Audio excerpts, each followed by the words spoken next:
Welcome to my channel SV movie explainer. आज हम explain करने वाले हैं Captain America the First Avenger.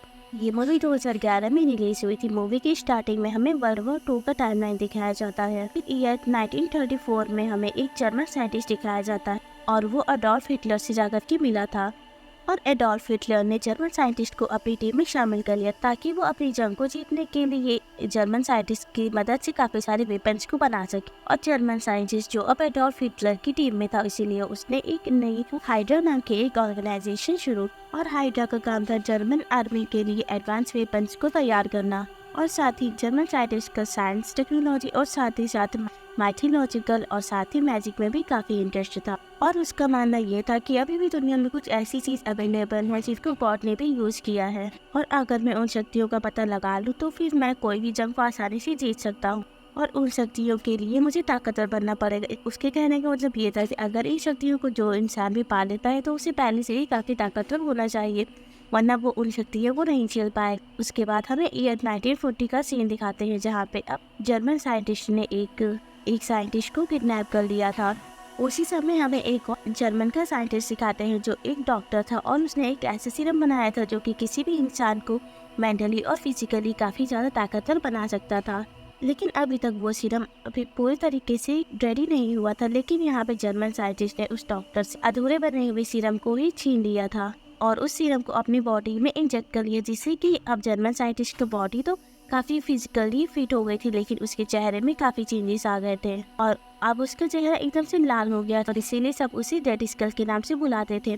अब यहाँ पे जर्मन साइंटिस्ट ने अपने वेट फेस को ढकने के लिए अपने रियल फेस के जैसा ही एक मास्क बना लिया था। जिसके बाद अब जर्मन साइंटिस्ट ने एक नॉर्थ मैथिकल की स्टडी करना शुरू कर दी, जिससे उसे टेसरेक्ट क्यूब के बारे में पता चला था। और टेसरेक्ट क्यूब जो एक इन्फिनिटी स्टोन है, और इसके बारे में जर्मन साइंटिस्ट ने काफ़ी सारी पढ़ाई की और ईयर 1942 में उसे टेसरेक्ट क्यूब मिल ही गया, और अब उसने टेसरेक्ट क्यूब का यूज़ किया था।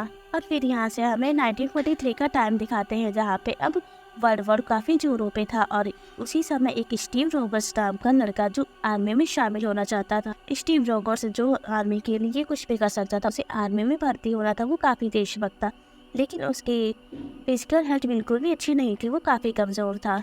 इसीलिए वो मिलिट्री टेस्ट में फेल हो गया था। लेकिन स्टीव किसी भी हाल में अपने आर्मी में शामिल होना चाहता था और देश की रक्षा करना चाहता था। लेकिन इसके बावजूद उसने अगेन से मिलिट्री टेस्ट दिया था, लेकिन उसमें भी वो फेल हुआ, और इसी बारे में वो अपने दोस्त से बातें कर रहा होता है। उसी समय हमें यहाँ पे डॉक्टर स्टीव दिखाए जाते हैं और वो स्टीव की सारी बातें सुन लेते हैं। और अब्राहम स्टीव गवर्नमेंट के लिए काम कर रहा था और उसने स्टीव की सारी बातें सुन ली थी, इसीलिए उसने स्टीव का मिलिट्री टेस्ट पास कर दिया था। और इसीलिए अब डॉक्टर स्टीव का सीरम जिसको जर्मन साइंटिस्ट ने यूज़ किया था, लेकिन तब वो सीरम पूरा कंप्लीट नहीं था, लेकिन अब वो सीरम पूरी तरीके से कंप्लीट हो चुका था। और इस सीरम का एक्सपेरिमेंट करने के लिए डॉक्टर स्टीव को एक ऐसे इंसान की जरूरत थी जो इसकी पावर का बिल्कुल भी गलत यूज़ ना कर सके। और इसीलिए अब डॉक्टर स्टीव ने स्टीव रॉबर्ट्स की अच्छाई और उसकी ईमानदारी देख कर के इसके ऊपर इस सीरम का इस्तेमाल करने के लिए डिसाइड कर लिया था। और वहीं दूसरी तरफ हमें अब रेडिस कर यानी कि वो जर्मन साइंटिस्ट सिखाते हैं जिसने अब एक साइंटिस्ट के साथ मिल करके एक ऐसी मशीन तैयार की थी जो कि टेस्टिक ट्यूब की एनर्जी को स्टोर कर सकती थी। और उस डिवाइस से इन्होंने काफ़ी सारे खतरनाक वेपन्स बनाए थे। और अब रेडिस्कल ने अपनी पूरी टीम हिटलर की हाइड्रा की टीम से अलग कर दिया था, और इसीलिए अब जर्मन साइंटिस्ट हिटलर के अगेंस्ट फाइटिंग करना चाहता था। और इसी तरीके से उसने पूरे शहर से आतंक मचा दिया था। अब जैसे ही रेडिस्कल को ये पता लगता है कि डॉक्टर एस्टेव ने अब अपने सीरम को पूरी तरीके से कम्प्लीट कर लिया है, और वो अब मिलिट्री में जितने भी लोग शामिल हुए हैं उन सभी लोगों को सुपर सोल्जर सीरम इंजेक्ट कर रहा है। इसीलिए उसने अब अपने एक आदमी को डॉक्टर एस्क्लेव को मारने के लिए भेज दिया था। अब वहीं दूसरी तरफ हम अब डॉक्टर एस्क्लेव को देखते हैं जो अब हार्वर्ड स्टार के साथ मिलकर के अपने एक्सपेरिमेंट को करना शुरू कर दिया था। और अब जैसे ही स्टीव की बॉडी में सुपर सोल्जर सीरम और साथ ही रेडिएशन डाले गए, तब स्टीव की बॉडी पूरी तरीके से चेंज हो गई थी।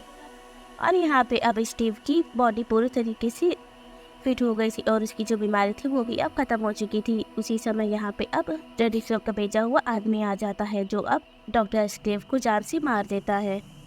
और अब सीरम की सिर्फ आखिरी बॉटल वहाँ पे बची होती है जिसको वो आदमी लेकर के अब यहाँ से भाग जाता है। और स्टीव जो अब काफ़ी फिजिकली फिट हो गया था, इसीलिए वो अपनी अब नई पावर का यूज़ करके उस आदमी को पकड़ने के लिए उसके पीछे जाता है। लेकिन स्टीव अब उस आदमी को पकड़ ही लेता है, बट वो आदमी अब चाय खुलने के डर से अपनी जान खुद दे देता है।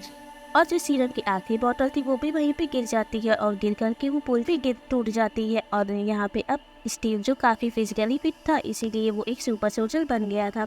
लेकिन यहाँ पे आदमी को सिर्फ एक सोल्जर की नहीं जबकि काफ़ी सारे ऐसे ही सोल्जर्स की ज़रूरत होती है।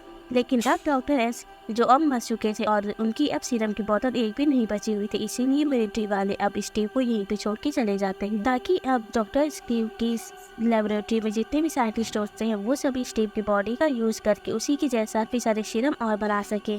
और जब तक कि ये सीरम नहीं बन जाता है तब तक कि स्टीव को दूसरा काम सौंप दिया जाता है। और यहाँ पे स्टीव रोगर्स को नया नाम दे दिया जाता है और वो नाम कैप्टन अमेरिका होता है। इससे अब स्टीव को काफ़ी शहर में घुमाया जाता है ताकि वो जंग के लिए काफ़ी सारे पैसों को कलेक्ट कर सके। और स्टीव रॉजर्स जो अब कैप्टन अमेरिका के नाम से काफ़ी फेमस हो चुका था और इस वजह से इसे काफ़ी पॉपुलैरिटी भी मिल चुकी थी। लेकिन स्टीव रॉजर्स काम से बिल्कुल भी खुश नहीं था क्योंकि वो असली जंग मैदान में लड़ना चाहता था, वो देश के लिए कुछ करना चाहता था। अब एक बार स्टीव रॉजर्स जो इटली गया होता है अपने शो के लिए, वहाँ पर वो कैप्टन अमेरिका का रोल प्ले कर रहा होता है।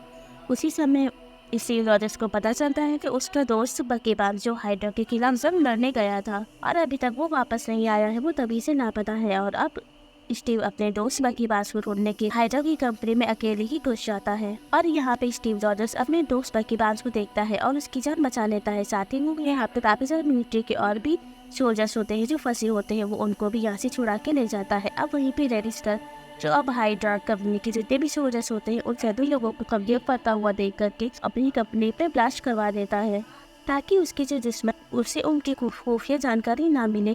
इसके बाद रेडिस्टर और उसका एक साथी इस जगह से निकल जाते हैं। वहीं दूसरी तरफ स्टीव रॉजर्स को देखते हैं जो अब अपनी पूरी मिलिट्री को छुड़ा करके वापस आ जाता है।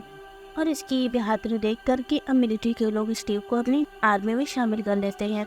इसीलिए हार्वर्ड स्टार्क अब स्टीव को एक नई शील्ड और साथ कैप्टन अमेरिका के एक नया सूट देता है और यहाँ पे अब स्टीव रॉजर्स आर्मी टीम का कैप्टन बन जाता है। जिसके बाद स्टीव रॉजर्स अपने एक सोल्जर्स की टीम बनाता है और उस पूरी टीम को लीड करके हाइड्रा ऑपरेशन को पूरी तरीके से तबाह कर देता है। फिर सन 1945 में यूएस आर्मी को आर्मी जोना की लोकेशन का पता लगता है और इसीलिए कैप्टन अमेरिका अब अपनी अगेंस्ट सोल्जर्स की टीम बनाता है और अब वो सीधे एक चलती हुई ट्रेन में कूद जाता है। यहाँ पे अब ये लोग डॉक्टर आर्यन जोला को पकड़ लेते हैं। इसी पूरी फाइट के बीच में बकी बांध के ट्रेन से नीचे गिर जाता है और वो सीधे एक खाई में जाकर के गिरता है।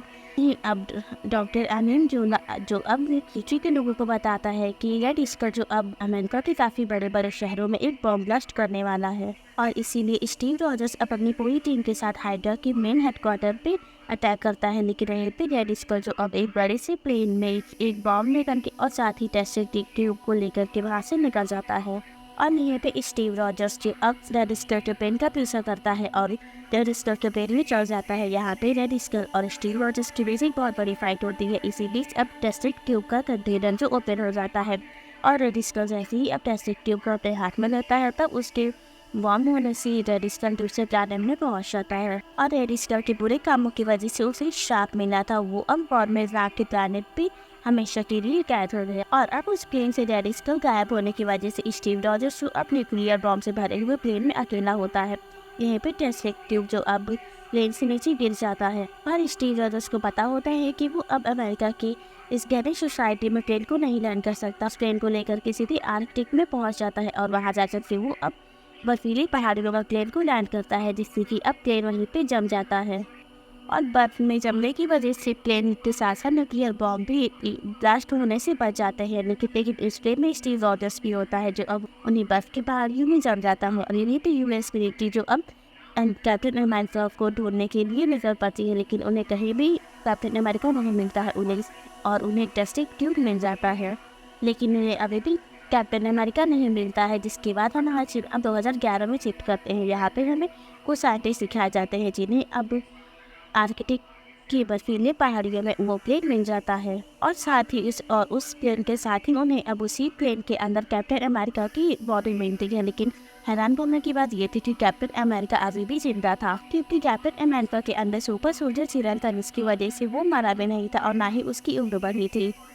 और इसीलिए अब वहाँ पे शील्ड के लोग पहुँच जाते हैं और वो लोग अब कैप्टन अमेरिका को ले जाकर फिर कैप्टन अमेरिका की बॉडी को हीट देते हैं और उसे एक खासी हॉस्पिटल में रखते हैं जहाँ का पूरा डेकोरेशन सन 1940 के जैसा था, ताकि जब भी स्टीव रॉजर्स को होश है तब उसे कुछ भी अलग सा ना लगे और वो परेशान ना हो। लेकिन अब जैसे ही स्टीव रॉजर्स को होश आता है तो वो समझ जाता है कि यहाँ पे कुछ गड़बड़ है। इसके बाद वहाँ पे कुछ लोग आते हैं, लेकिन स्टीव रॉजर्स उस हॉस्पिटल से बाहर भागता है और जैसे ही वो उस हॉस्पिटल के बाहर आता है तब वो देखता है कि वो एक अलग ही दुनिया में होता है। तभी यहाँ पे शेर की डायरेक्टर निक फ्यूरी आ जाते हैं और वो स्टीव रॉजर्स को बताते हैं कि लगभग 70 साल से तुम्हें होश नहीं आया था। जिसके बाद हमें अब पोस्ट क्रेडिट सीन दिखाते हैं और यहाँ पे स्टीव रॉजर्स जो अब बॉक्सिंग कर रहा होता है, वहीं पे अब निक फ्यूरी आते हैं तो अब स्टीव रॉजर्स से कहते हैं कि दुनिया खतरे में है और हमें कैप्टन अमेरिका की ज़रूरत है। और इसी के साथ इस मूवी की एंडिंग हो जाती है। सो गाइस टीजर कमेंट करके बताइएगा कि आपका हमारा रिव्यू कैसा लगा है। अगर मेरा रिव्यू आपको पसंद है तो प्लीज़ मेरी वीडियोज़ में लाइक करिएगा, साथ ही मेरे चैनल को सब्सक्राइब करिएगा। Thank you for watching.